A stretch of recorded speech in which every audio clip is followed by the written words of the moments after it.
اب ابھی اس وقت جیسا کہ آپ جانتے ہیں اسرائیل غزہ کا محاصرہ کر رہا ہے اور بمباری کر رہا ہے۔ یقیناً آپ سوشل میڈیا پہ ویڈیوز دیکھی ہوگی، یہ سب بہت پریشان کن اور خوفناک ہے۔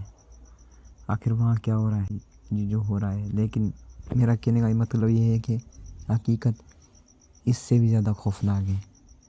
میرے مطابق غزہ میں جو ہو رہا ہے وہ ایک رسمی قربانی کی طرح لگتا ہے، اور انسانی تاریخ میں ایسا کئی بار ہو چکا ہے۔ اگر آپ انسانی تاریخ کو دیکھیں تو ایسی مثالیں بار بار ملتی ہیں۔ مثال کے طور پر ازٹیک تہذیب، ہم نے ان کے مندروں کی کھدائی کی اور وہاں ہزاروں انسانی کھوپڑیاں ملی۔ وہ جنگ سے پہلے انسانی قربانیاں دیتے تھے اور دشمنوں کو عوام کے سامنے قتل کرتے تھے۔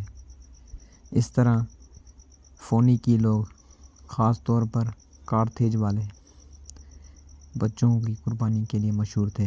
رومی مورخین نے بھی ان پر تنقید کی، لیکن خود رومیوں نے بھی انسانوں کی بلی چڑھائی ہے۔ جب رومی کسی جنگ میں جیتتے تھے تو دشمن لیڈروں کو پکڑ کر روم کی سڑکوں پر گھسیٹتے تھے، اسے ٹرائف کہا جاتا تھا۔ آخر میں انہیں مشتری یعنی جوپیٹر کے مندر میں لے جا کر گلا گھونٹ کر مار دیا جاتا تھا۔ یہ بھی ان کی ایک قسم کی قربانی تھی، چاہے اسے اس نام سے نہ پکارتے ہوں۔ اب سوال یہ ہے کہ ایسا کیوں ہوتا ہے؟ ازٹیک ایسا کیوں کرتے تھے؟ فونیکی کیوں ایسا کرتے تھے؟ یا رومی ایسا کیوں کرتے تھے؟ اور آج جو اسرائیل میں ہو رہا ہے، یہ کیا ہو رہا ہے؟ غزہ میں صورتحال خوفناک ہے، اس لیے کیونکہ وہاں تقریباً ان کی آبادی 47 یعنی 47% آبادی 18 سال سے کم عمر بچوں کی ہے، یعنی مرنے والوں میں بڑی تعداد بچوں کی ہے۔ سب سے حیران کن بات یہ ہے کہ پوری دنیا اپنی آنکھوں سے یہ دیکھ رہی ہے۔ ایسا لگتا ہے جیسے اسرائیل چاہتا ہے کہ دنیا یہ سب دیکھے اور اس سے نفرت کرے۔ دنیا بھر میں مظاہرے ہو رہے ہیں، عوامی رائے اسرائیل کے خلاف ہے۔ اگر وہ واقعی میں ایسا کرنا چاہتے ہیں تو وہ خفیہ راستے بھی استعمال کر سکتے تھے، مثلاً پانی یا ہوا میں زہر ملا کر مار دینا لوگوں کو آہستہ آہستہ مر جائیں، یا ہوا میں گیس ڈال دینا جیسے کہ ہوا آہستہ آہستہ لوگ مر جائیں، ختم ہو جائیں۔ پر وہ سب کچھ دنیا کے سامنے رکھ کر رہے ہیں۔ میرا نظریہ یہ ہے کہ یہ جان بوجھ کر کیا جا رہا ہے تاکہ دنیا اسرائیل کے خلاف متحد ہو جائے۔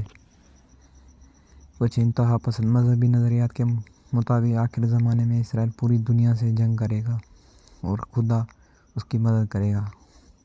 اس سوچ کے مطابق شاید کچھ لوگ دنیا کے خاتمے کے عمل کو تیز کرنا چاہتے ہیں۔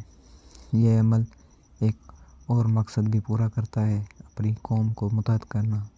مثال کے طور پر قدیم چین کی ایک جنگی حکمت عملی تھی کہ ایک فوج کو دریا کے کنارے لا کر کھڑا کر دیا جاتا تھا تاکہ پیچھے ہٹنے کا راستہ نہ رہے۔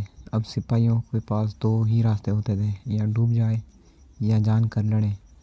نتیجہ یہ ہوتا تھا کہ فوج متحد ہو کر پوری طاقت سے لڑتی۔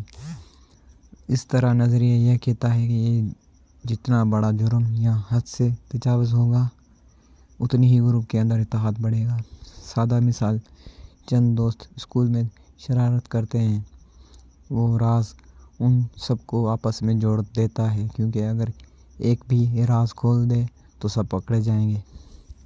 حدیں توڑنے سے کچھ لوگوں کو طاقت اور آزادی کا احساس ہوتا ہے، اور وہ اس احساس کے عادی ہو جاتے ہیں، اور وہ سمجھتے ہیں کہ وہ قواعد سے اوپر ہیں۔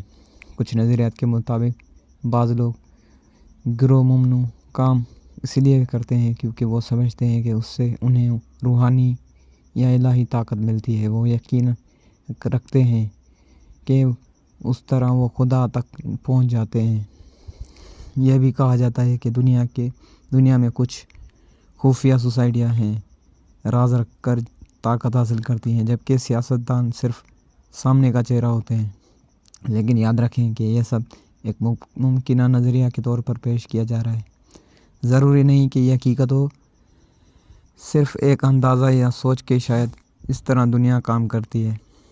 آخر میں بعض لوگ خود مانتے ہیں کہ وہ ایسا کام اس لیے بھی کرتے ہیں کیونکہ وہ سمجھتے ہیں کہ اس سے انہیں خدائی طاقت ملتی ہے، حالانکہ یہ صرف ان کا عقیدہ یا وہم بھی ہو سکتا ہے۔ Thank you.